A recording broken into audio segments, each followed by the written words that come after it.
Kristen will give us the high sign when she's got that up there.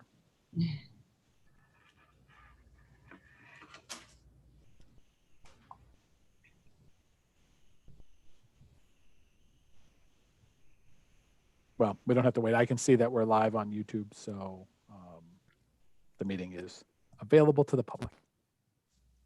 Okay, thanks, Kristen.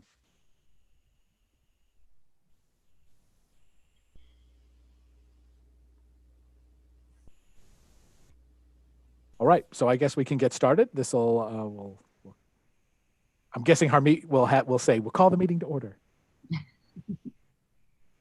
Call this meeting to order. Thank you. Great. All right, so just do a quick wrap back where we are. I'll get Paul going here in a second. Just it's been a while since we've met, and we had the committee had some feedback. Harmeet and I met with Paul and Lisa, and they took our feedback and integrated that back into their plan. And then we wanted to talk about what we found out since then. So there we go. Great. So just to bring us up to speed, because it has been a while since we've been able to get together, just reconciling schedules and so forth. We had, if you recall, the master plan overall sort of had two components to it. One is identifying the physical issues with the library and the various systems that haven't been updated in a while, and either through maintenance or deferred maintenance or just age of the system. We will say the building is in remarkably good shape for the age it has, which is a testament to the administration and the building and grounds crew who do great work. We see a lot of libraries, so we've been in libraries. I know yours seems like it's a quote modern library, but it goes back decades, right? And if it's not taken care of properly, there's a lot to be done. Now, having said that, we know there are some significant components that still need to be addressed, not the least of which you have direct experience with, the remediation of the asbestos materials in a significant part of the library, which was once a wonder material before they found out that, in fact, it was potentially dangerous to people. There are some brick masonry, for example. There's some repairs that need to be made. There's upgrades to other parts of the mechanical system, electrical and data. There's a whole series of those components. The other half of what we were working on, aside from the physical conditions, was the program. That is, what are the services the library provides in terms of collection access, public space, meeting space, as well as just sort of the cliched living room of the community. That is a place that we can gather or be, that third space, which is very popular in many communities where the library is actually the center of what happens in the community. And that had been expressed to us, not just through our observation of physical things, which is obviously sort of an objective look at what we need to do, but subjectively through the process of the charrettes, the public meetings, the we heard you, the feedback, the dot exercise, as well as staff interviews and so forth. So what we've been focusing on as a committee had been a master plan of what to do in sort of bigger strokes with the building. What are the components we could do to make up the things that the building was not successful and able to provide, whether it was a specific service, a type of meeting space, a type of gathering space, or a type of collection. And that's what we've been talking about as a committee. And of course, in the middle of this, the pandemic has given us some new insights into how we use public buildings in general. I would like to say, and I think I might have mentioned this before, but just to make sure that we're clear about it too, that many of the particular amenities for which we were advocating from the beginning, that is close personal space, reading niches, smaller areas, are sort of prototypes for social distancing that we've come to see as a more acceptable means of using public space. So in some ways, we're sort of ahead of the curve on that in looking to provide those for social reasons. They also work very well for health-related reasons. You'll recall that one of the components that came out of the public meetings was to have more and varied meeting space, so that while your large meeting room might seat 75 to 125 people, if you had a group of 12, where do they meet? If you had a group of 20, where do they meet? And again, with social distancing, we want to sort of efficiently use building space in a way that we're not contaminating larger areas, but also providing more opportunities for different groups to meet simultaneously. So all of these things fit in well with that idea. Having met multiple times with the committee and then getting the feedback, we know that one of the things that resonated was the addition that we had shown in one of the schemes that showed a new large meeting space on the end of the building towards the lawn area that gave proximity to the parking lot. It separated a large meeting area outside of the library proper that gave us access to that, and then gave us opportunities to do things with your existing meeting room as well. So we had a variety of sizes and spaces, plus it tied to the exterior. So we wanted to start with that as a component that met the public needs as well as what the committee had sort of decided was a good step towards building credibility and identifying what we wanted to be doing with the building.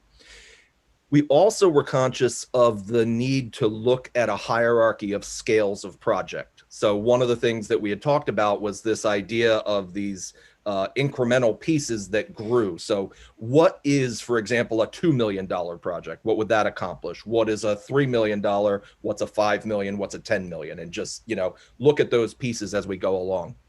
We've talked about the fact that from an efficiency standpoint, both because of the escalation in costs if you wait to do some work, and because of the consolidation of mobility of the mobilizing of the contractors and getting work done, if you can do everything at once, that's the most efficient way to do it. We also recognize as library architects, there's many libraries that can't afford to do it that way. They want to build pieces, and that can be also from a public relations point of view important as well. Build credibility with the things that we're doing, show them that we're being responsible and responding, and then build on that as we go. So the first point we just wanted to make that we don't necessarily have graphics for is Lisa and I dug into the numbers and the various system pieces and so forth, and tried to find a project that met the sort of $2 million threshold. What would be a $2 million project? And it quickly became apparent, given the size of your building and the fact that although there's no single catastrophic piece that's ready to fall on your head any minute, you would go through $2 million pretty quickly just doing maintenance, remediation, new furnishings, and so forth. I mean, the furnishings package alone was $500,000 for the whole building, correct? I think it's more than that. Okay. For the spine of the building piece, there was a furnishings package we were looking at that was $500,000 by itself, for example. Yep. If you were replacing things with up-to-date furniture that had fabrics that are not only easy to clean, but antimicrobial and things we specify as a standard now that would be easier to maintain and update the look of the library, but are sort of past due when it comes to a lot of the furniture and the FFE package, as we call it in the library. So we were talking about that main spine was about $500,000 just for that. We know that the asbestos remediation is a six-figure number by itself just in that hallway. We know the masonry is so. $2 million is a decision that can be made, and it's a responsible decision in terms of the ongoing health of the building. But spending $2 million would really necessitate looking at those sort of prioritized maintenance issues. There's very little that we could do aside from maybe some small touch-ups and as we say, some furniture that would be, what my architecture professor would have called Shekshi, the Austrian accent, the things that the community would really respond to. They expect the building ceilings to be safe. They expect the mechanical system to work and lighting and power to plug in and so forth.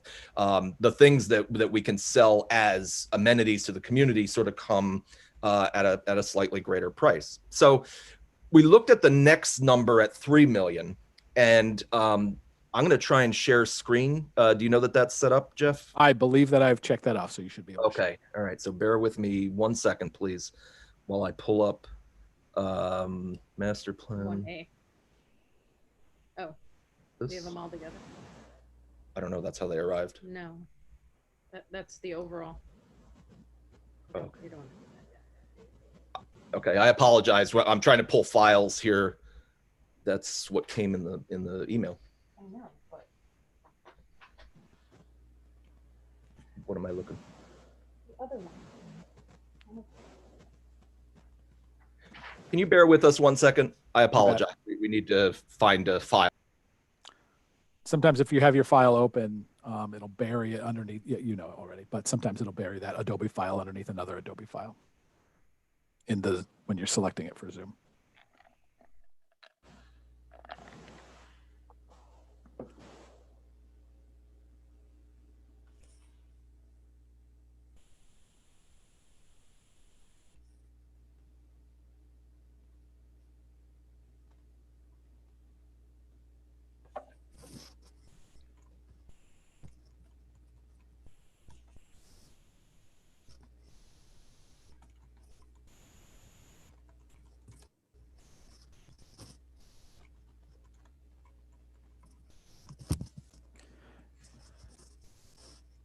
And also sometimes if you have a lot of windows open, there is a second screen of shareable windows down below the first one.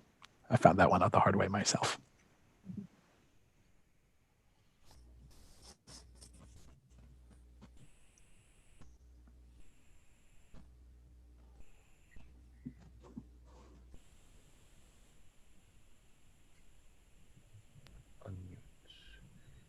Okay, did that pull up Yes, for you folks? we're looking at phase 1A. Yes. Okay. Okay. All right. Sorry. As you said, there's multiple now layers of drawings open, which Yes. on a table that'd be great. We could just flip through, but on the computer screen. So apologies for the delay. So I didn't want to confuse you with like the first screen was the entire presentation in Yeah. one sheet. So I figured if we went through this way, it might make a little bit more sense. So what we're looking at here, if you can orient yourself to the building, the parking lot is at the top of the screen. The main entrance is where the main entrance is now. This is where your plaza that's somewhat problematic exists as we speak. This is the addition of which we spoke earlier that had sort of resonated with the committee and I think would definitely resonate with the community. This component of work that's shaded here gets the entry closer to the parking lot. It brings it up to this part of the building. It gives us an enclosure that allows for a meeting room and table and chair storage and kitchenette and vestibule and so forth as an addition to the building. So essentially it's a very straightforward and clean addition.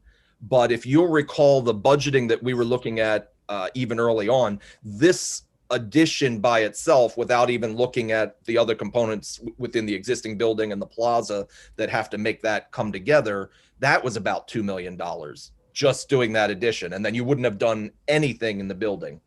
Well, at $3 million, our thought is we can gain a large meeting room, a small meeting room, the storage areas, bring the entry closer, which was a public comment.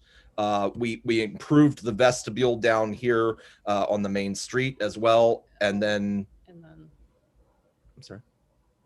Demolished the building. And demolished the existing building and redid the site there to include new parking. So this gave us a bunch of things at the $3 million range. However, I'm going to turn it over to Lisa to talk about some of the shortcomings here, and then we'll talk about how we might address those. But at $3 million, we're essentially talking about this phase one as an addition to the building, some modifications here, demolition of the existing Borthwick building and making a new parking lot, and some improvements in this area to allow this connection to happen. I think we had some site work in there as well, including this whole plaza is new. Yeah. To get to that entrance. And surrounding the transformer Right. and so forth. So the plaza's upgraded, and the entry area is upgraded. But having said all that, we're still coming into the building, although we're closer, and still entering the library at this point over here. Correct. So why don't you talk a little bit about the sight lines and how that affects that? Right. So while this gave you a lot in terms of New program space, you still have the same problem of here's where your existing entrance is right now. So you still have that same problem. You can't see anybody coming in if you're in here. So the reason I'm calling this 1A is because we looked then at what could we do minimally after that to renovate some of the areas adjacent to this new entrance that would actually get you further into some of the program items that you really wanted, like you'll have a direct line of sight to this new entrance to the library. And then also get some spaces along here that have glass so that the lobby feels more open. And then a better entrance into this existing meeting room space. But in order to do that, we would be displacing the staff break room. So that's the reason this renovation area 1 and renovation area 2 would have to happen, we think, together. Because otherwise, what would you do with the staff break room? So that's why there's 2 different colors here. This is mainly dealing with staff and entrance. And because we're taking over this area right now, that is your library of things and some media, we're creating some space over here. This area is then all going to be staff back here. We're going to combine the circulation and help desk, but we needed to create some space here for the collection that we're displacing. But it's a high profile space. So something like the Library of Things and New and Popular, you're now highlighting it as sort of one of the primary collections as you come into the building. But if I apologize for interrupting, let me just back up a second. So remember, we were talking about 2 million, then we were talking about 3 million, and then we said 3 million still has these issues that it's attached to the building, but doesn't do much to rearrange or renovate any of the things in here, even at $3 million. As we get to this phase, it becomes a little bit of a give a mouse a cookie question, because as we start to change things here, we have to put them somewhere. And that's why Lisa's saying renovation 1 is great, but we can't do renovation 1 without putting those things someplace. And so renovation area 2 becomes part of that. So this is phase 1B, but a total phase 1 would include what we talked about in 1A plus these pieces, but we'd probably be closer to 5 million. This is close to a $5 million project. Just a quick question here before you guys get too far in. Yep. Yes, sir. This arrangement, right, renovation area 1 and 2, essentially is back to sort of 2 parallel hallways is what it looks like to me. Right. We talked about this idea before. I guess I'm just not seeing the attraction of it, because to me it just seems like pseudo useful space times 2. So what is the real benefit there that you guys think we're going to get out of that arrangement? Well, one of the things, because this space over here does not have restrooms, we still need to access these restrooms here with the library closed. That was the reasoning behind that. If the policy were to change that the meeting rooms are only available when the library is open, that becomes less problematic. And this wall, which is actually an existing wall that we've bumped out, doesn't have to exist. What we've done is made it as glassy as possible so that this feels like a big open space, but has some acoustic separation. So these are more quiet reading areas and quick browse and things happening in here. Whereas out in the lobby, you might have cell phone friendly area, cafe seats. People could talk out there, whereas they'd be expected to be more quiet in this space. You're absolutely right. The 2 spaces are parallel to each other. There's some redundancy to that, but removing this wall removes the ability to separate the library from the public space after hours. Some libraries do that. Just if we hit on that one for a second. I mean, Jeff, is that a role we need to fill? Is that a concern we have today? Well, it's a thing that we have done. Right. So I think take my biggest examples being when we would participate in the first night. So when we would have the library itself closed and the lobby open. I mean, I think it's a question. If we said that's not a thing we're ever going to do, I think we'd live with that, and we would that would be the way that it would be. So it's not something we do often, but it's a thing that we have done. Harmeet, to take your point one step further, the removal of this wall would open this into one larger space as sort of a gallery space as you enter the building. So it would be highlight collections, again, like this space is here, except it could expand into this area.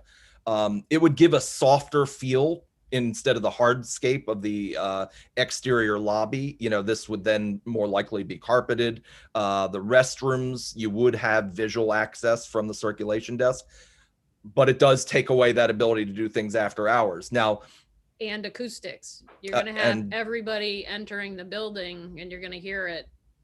Yeah, I think constantly from the circulation desk. What we would want to do then is probably have it separated here so that this becomes the exterior lobby, if you will, the hardscape lobby, which is much smaller then. So as a gathering space, did you guys came to Wisner? Is that right? Yes. Yep. Do a walk of Wisner. If you remember the cafe space downstairs or the breakout area outside the meeting room, it was fairly large. It's probably more akin to this plus this, but it had cafe seats. It had local artwork hanging on the walls and so forth. But people could talk there. When kids were in a children's program, mothers are out there on cell phones, fathers are out there, doing their laptop at the table or whatever. It was a noisier, bustlier area. We could try and consolidate that into this space and maybe an end here if we separated this as well. If you were interested in trying to make this one bigger space. Do you have any other ideas about those two parallels? No. Would it help at all in the cost of the project to not have those spaces separated? No, it would cost more to break the separation. That's an existing wall now, so it would mean demolishing that and opening that up. Okay. Significantly more, probably not, because we're already showing these glass bay windows, if you will, into the lobby Main Street area. So we were keeping some of the wall, but no, it wouldn't save money. If anything, it'd be a slight increase to break it open. I know. I do know there's more than one of us on the board that thought the two hallways really make a whole lot of sense. I understand what you're saying about acoustics. Yeah.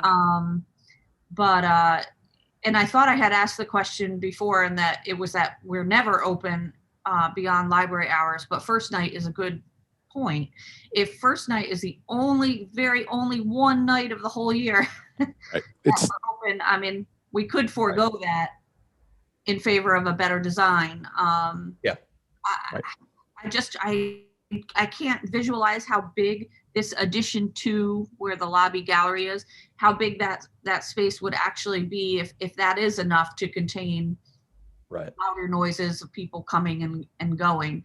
That's probably about 12 feet across and maybe 20 to 30 feet long. So it's not huge. It's not that big. Yeah. And I know it gets noisy before and after meetings, before and after children's time, but otherwise, I don't know, as a very frequent patron of the library, I don't feel like it gets too crowded in the hallway. But I'm not there 24/7. Yeah. I often see people in the seats out there. I'm sure Jeff and staff would have commentary.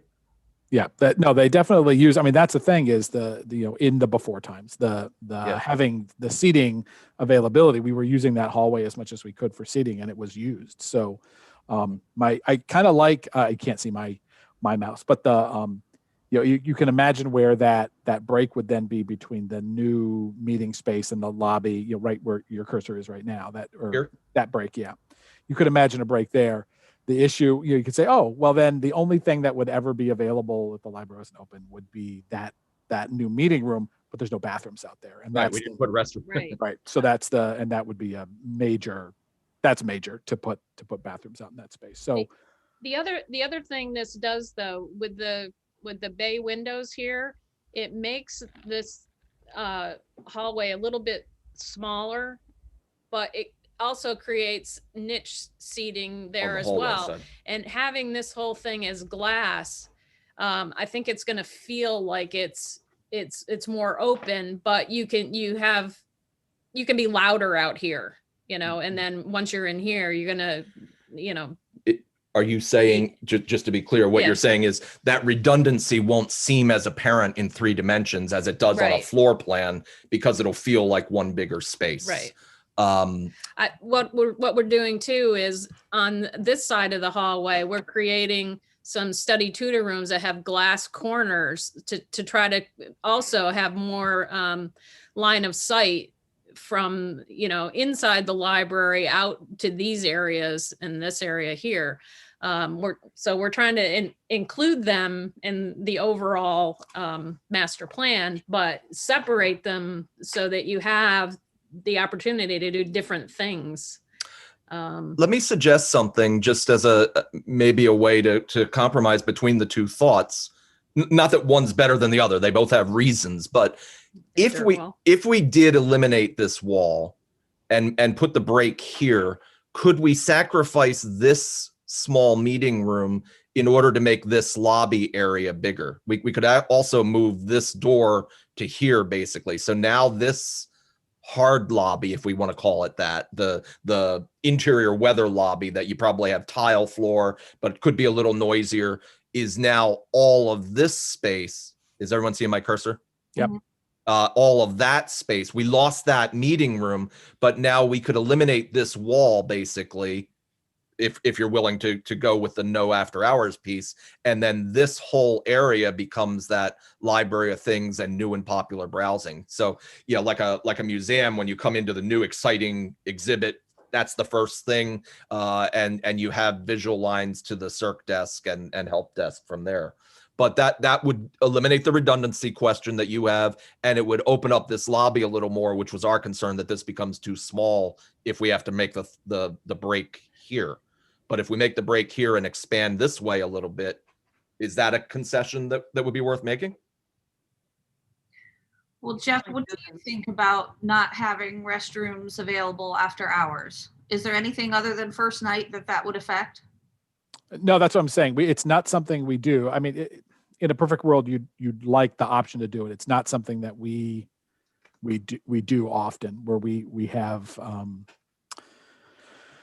I know there's other situations, but I'm just saying listen, I wouldn't let that be the deciding factor. You know what I mean? If we just said, our library said, listen, this is not a thing that we do. We don't have after hours if we're, for any pieces of the library. It's just the library is either open or not open.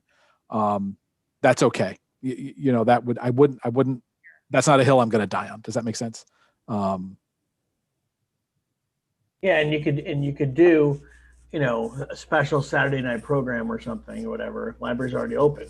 So, right. I'm not sure, like Sundays are right now, but a reconfigured library hour thing, you just take it into consideration. That's all. Right. Yeah. Deal with it in the hours rather than deal with it architecturally. Yeah. Yeah. I mean, that is a thought. We had talked about whether it's even possible to put restrooms out here, but you need this storage. I mean, if you heard anything when we did the library tours, everyone says, get as much storage as you can. And table and chair storage off this meeting room means you can use this in all chairs, tables and chairs, empty shell. If you don't have this here, then you've got a pile of chairs in the corner. Which is what we have now. We need to have that. If you're going to go through the effort to make the space, we've got to be able to store that stuff. Exactly. And if we tried to put restrooms out here, I suppose we could look at this area, but then the staff room becomes this interior space with no wind. If you switch those to put restrooms off of this lobby, the staff room is really not a very pleasant space for them to take a break and to relax, to have a sort of a safe space. If it's all interior, you feel like you're in a closet. What about that? Let me ask Jeff, because we're talking about building this large, wonderful new meeting room. Right. Would there never be a situation where you might do a movie night or a concert or something like that that would go beyond library hours? Yes. I mean, the thing is, you're saying, is that possible? It absolutely is. And there's a reason why you would absolutely want that. So, right. It's, right now evenings on the green don't go beyond the library hours. So, when we close at 9, those outdoor concerts, that's, we're closed. So, but right now we could, because of the way the building's currently designed, if we were to do a movie night or have some program, some after hours program, you can use much fewer staff for that lobby area. Does that make sense? So we do that. I'm just trying. I'm sorry, I can't think of my other good examples, but I know I've stood in the doorway myself, in that doorway, the main doorway of the library. We've had, the hallway open and the rooms open, and I'm sort of there saying, this part of the library is closed, where that's not open, but the bathrooms are there, the meeting rooms are there. And first night's the best example of that. So, but as you say, that's one, churches get huge attendance on Christmas, but you don't design the size of the nave for correct. 500 if it's 250 the other 51 Sundays of the year. Correct. And we've had issues with staffing first night, so that's another issue that right. We struggle with anyway. So one thought, Lisa and I were sort of talking too, instead of making this a permanent wall, do you remember me showing you something called a dirt wall, a DIRTT? It was it looks like a glass, a frame with lots of glass, but they are actually furniture. They compress against the ceiling and against the floor, but they can be removed. You wouldn't, they're not movable in the sense that you do it every week or even every year, but this could remain as a dirt wall, and then you could at some point decide, okay, we are going to open this up, and they are removable without adjusting the architecture. You don't have to do anything structural. You don't have to redo the finishes. You just take the dirt wall out, and now this is open and this is open. And or you could do it the other way around, keep them open and then say, well, we really do need to make that break, and then add the dirt wall after. But either way, instead of building this as a permanent bay window, we could do that as a dirt wall, as a glass piece that can then be either added or subtracted later. Do you at all know what I'm talking about? Do you remember me showing you pictures? The Moffett Library had it in the lobby, where the friend of the library had a little book sale space. Yep. And I want to just chime in really quickly too. Chris's, this is why I count on them. Chris also says the chamber morning meetings, we have the Chamber of Commerce traditionally comes in early before we open, and they meet in the community room, and then the teen lock-ins that we do that are after hours. So there are, we have occasion to want to be able to section off pieces of the library with the building as opposed to with staff people. And you can solve it in either way, right? If you have enough staff people, then you just sort of, they sit there and then they say that this is not a part of the library you're coming into. But you can also do that with the building and the doors and the way it's set up. So again, I feel like I don't want to get stuck here, but it's important conversation. It's sort of a conceptual piece. Is it a thing that we do? Yes. Is it a hill I would die on? No. We can decide to do some of that with policy and some of that with architecture, but I think it's an important discussion for us to have. So we don't want you to think we ignored the comment. It's just that as we looked at it, we kept coming back to trying to keep that flexibility with the building. Right. But as you say, depending how trustworthy, even cordons, if you feel people aren't going to break that sort of barrier, then minimal staff would be able to maintain it even without the architecture. So if you, then the other thing is, I just said that we got rid of this space here that's collection.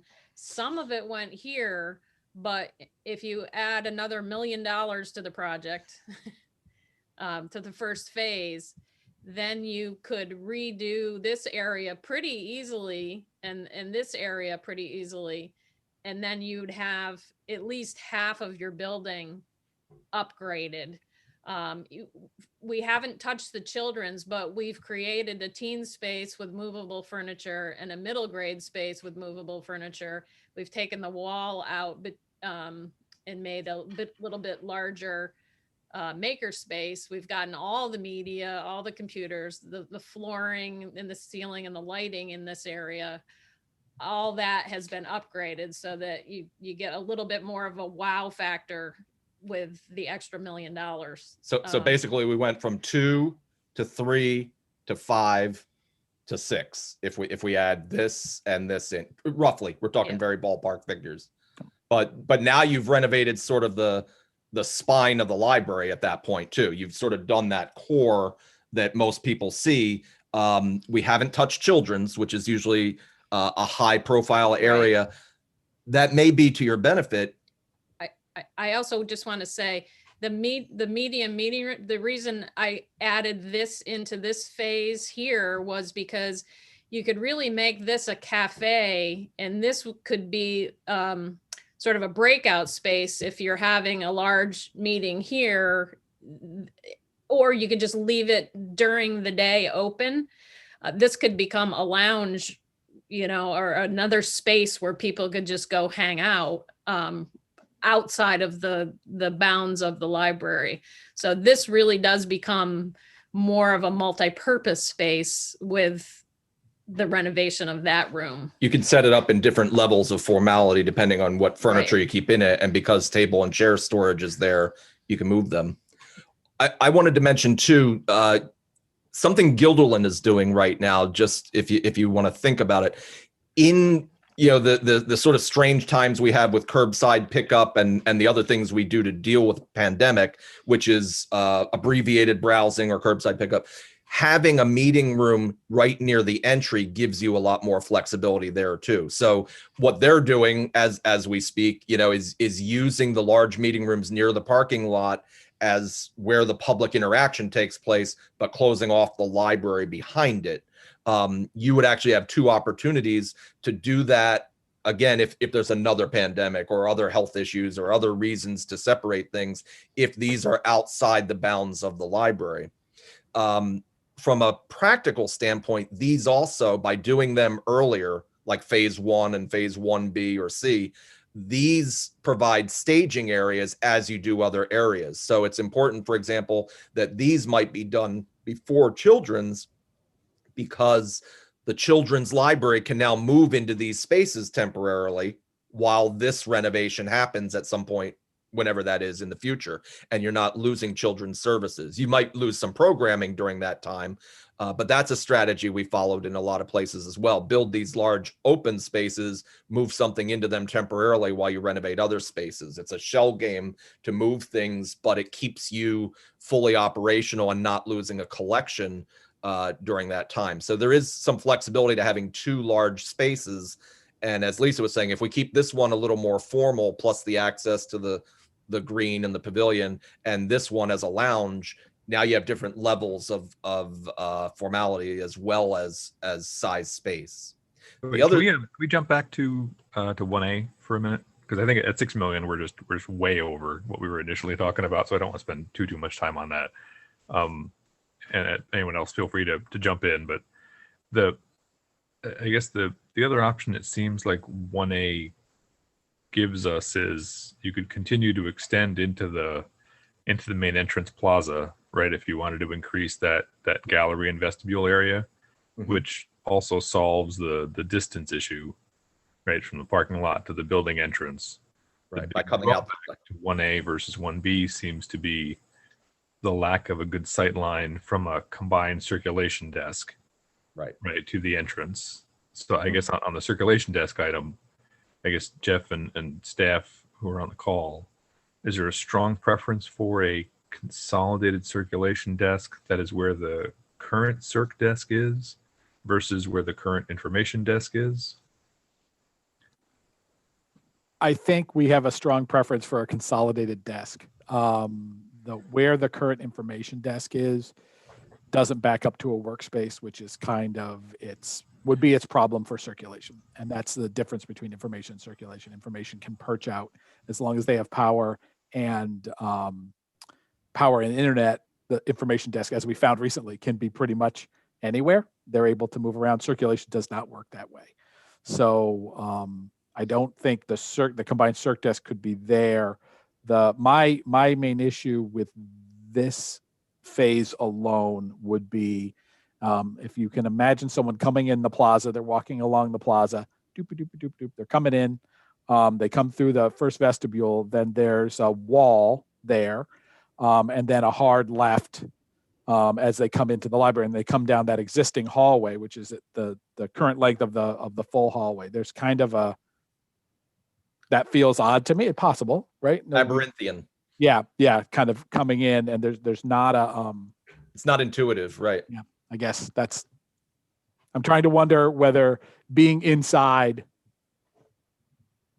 whether that would be perceived as better. I mean, I think it would be better from my perspective. Less plaza, less outside, less ice, closer is better from a practical standpoint. And then how would we go about making that not, as Paul is saying, labyrinthian? That would be my, because it's different than here where now you're in the library. Even if this wall isn't there, now you're in the library. Whereas here you're going down a corridor to get to the library. Yep. It's a room in the building rather than the space itself. So, and Harmeet, to be clear too, we weren't necessarily saying you had to do all this at once. But what we were trying to say was at 3 million to do this, it still has some shortfalls.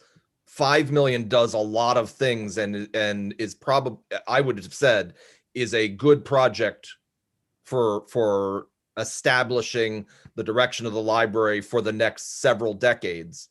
This piece getting added to it and this piece are things that can happen with grants or with fundraising as smaller projects later. So you might do the 5 and then do these as a 1 million or $1.5 million project a few years down the road, if you want, as well as future projects. If you want to go to that overall one that you, okay, that sort of shows you everything in one. So I'm sorry, before we move on, Lisa wants to show sort of an overall, but do you want to show this, which shows the numbers, or? Okay. So bear with us just a second, please. Go back to screen share. And it's the second page of that other one. Overall, it's called. What did you do with it? I gotta find it.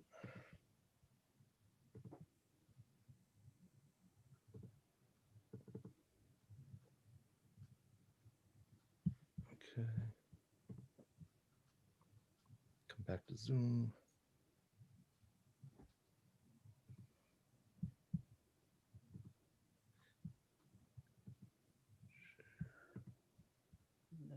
Go to the second page, because so this is, if you go basically if you the first phase, if you go for the $3 million one, then the next phase includes all renovations, and then the third phase, if you go forward, includes an addition over here in the stacks and then reconfiguring the end a little bit.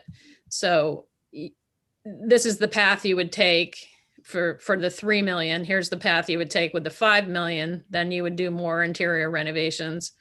And then for the last one, if you went with the 6 million, then you'd do 3 million after, and then the potential 5 for the third phase. So Harmeet, what we were saying is you don't have to jump into 6 million right away. You could start with 3, although we have reservations. You could start with 5 and do the other pieces as future pieces. So you don't have to jump right to 6. We have reservations about 2 because they have to be done, but does the public see it? 3 gives you something, but it still has issues. 5 is probably the most resolved and smallest as a big gesture and a sort of self-contained piece that isn't reliant on other things to make a splash and make a definitive change in services. But whether you follow through with these other phases later, either as big pieces like 4 at a time, or break them down into smaller components of that. Those are all possible, particularly because you've now built these meeting rooms, and yeah, you could do part of this $4 million project without doing the whole thing. And you're less stuck in between at that point.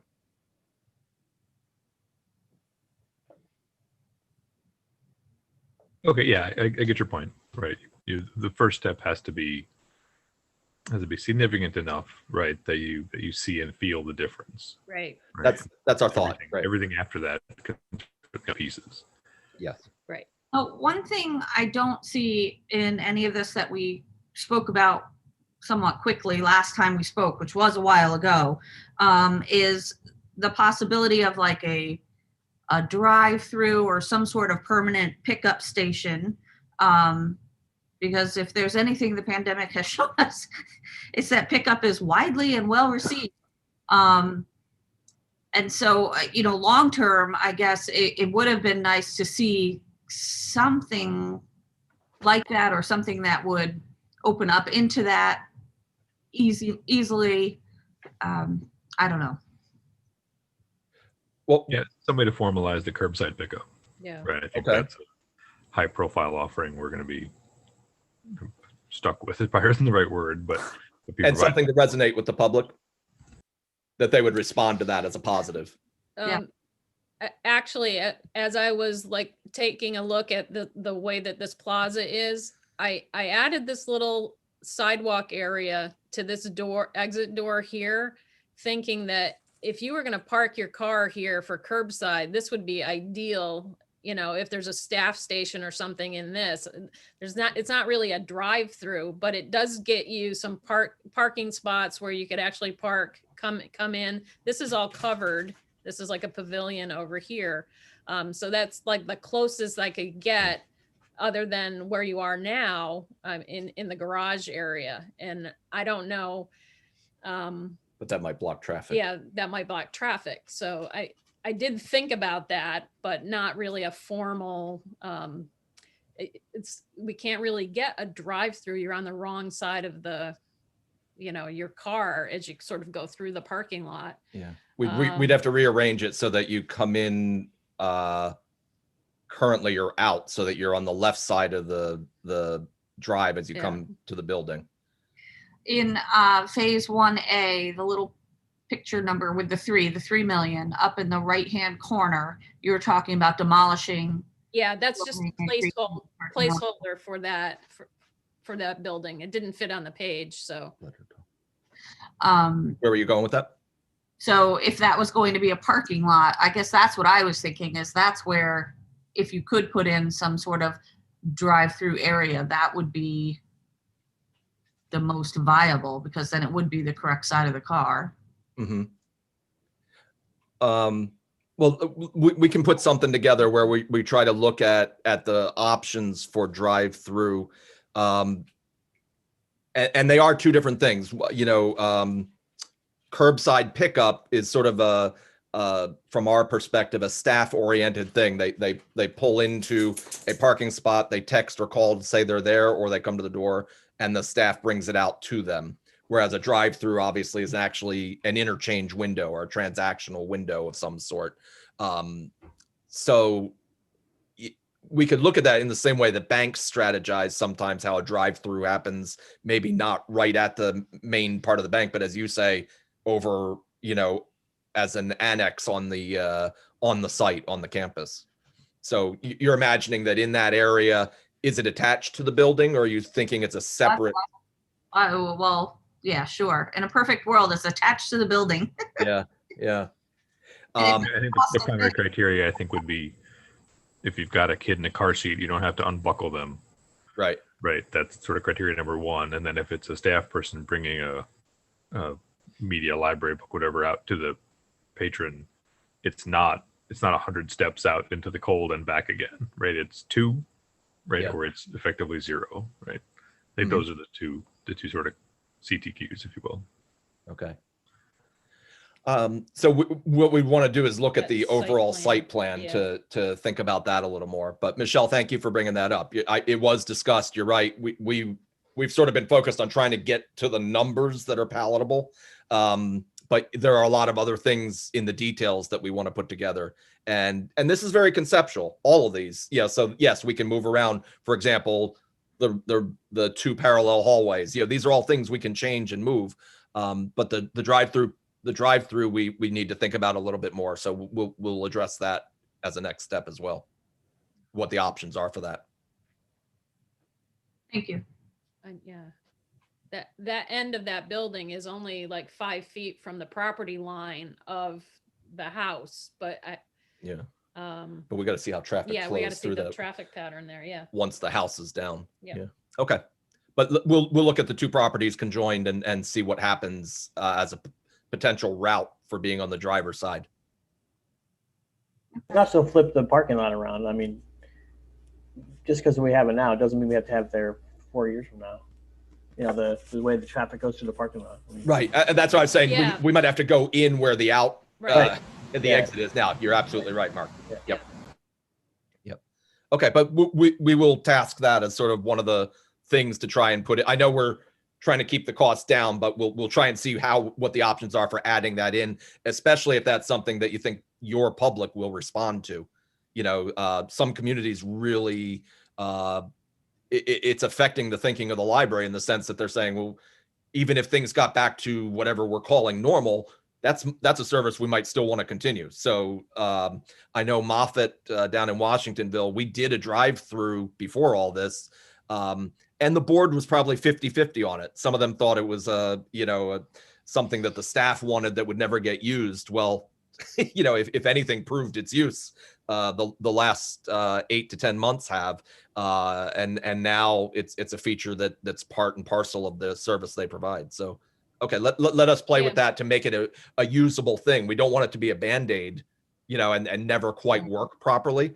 But let's try and make that as efficient as we can. If we're going to add it, let's do it right. Yeah. And it might be some glitter to the small, if we're going to offer this smaller project that you might not actually see much from, at least a drive-through would be a wow factor. Yep. I got a lot of ideas right now. Okay. So that's good. So we'll work on that. Are there again, you don't have to make a final decision right now, but I just want to make sure that we're clear, I guess. Do we understand the reasoning behind these sequencing pieces we've put together? Is there confusion on that, or you sort of understand where we're going and why, if you do A, you have to do B kind of thing? Got it. Okay. All right. So let us work on that. Let us look at what the options are if this wall is not a sort of hard and fast criteria to create that threshold. Let us look at what the options are for that. We'll do some sketching. I know it's holiday season and so forth, but when do you think the committee would want to meet again? We've had trouble getting together, I know, but if we do it remote like this, is that easier for everybody to maybe pick dates? Yeah, remote is fine with me. Okay. Would we want to look sometime in early January? Either I don't know when the board meeting is in January. Yeah, I think that'll work. I was going to suggest, Paul and Lisa, if you guys can send this material to us, if you haven't already, right, give us a chance to talk about it internally as well, mm-hmm, and provide you any more feedback or questions before we sit down, for another round in January. Well, I'll do that. I'll forward it to Jeff. Jeff can forward to the committee as a whole, and Yes. I'll suggest some dates in the beginning of January when we're free, and you can work from that. Is that Sounds great? We've got a little more detail as it relates to the budget pieces. We have a whole budget scenario. We just, We're trying to keep ballparks. We put the big number on the sheet, but we actually did a detailed estimate for. Yeah. But as you said, Harmony, yeah. There's no point in talking about 8 if that's not going to be the project. Yeah. And if 8 isn't going to be the project up front, then it's probably not 8 either, because if you're delaying part of it, it's going to grow at some point because of inflation and escalation and so forth. So we want to be realistic. We don't want to be so pie in the sky, but we did want to have an overall direction. A master plan should have sort of an end result, even if we change the route along the way or do some things a little differently and update it. But we wanted to have, if you just did this, it was in mind of the fact that there were other things that were planned around it. It didn't happen in a bubble. So we'll send that to Jeff. We'll send the information, and we'll send some dates for early January if that works for everybody. Sounds great. And That works. looks like we're right about an hour, almost perfectly. Okay. Okay. Any questions? Nope. I think we're good. Okay. Thank you very All right. much, everybody. Thank you. Have a Thanks. good morning. Yeah. Thank you. Bye-bye. Okay. See if I can kill the live stream.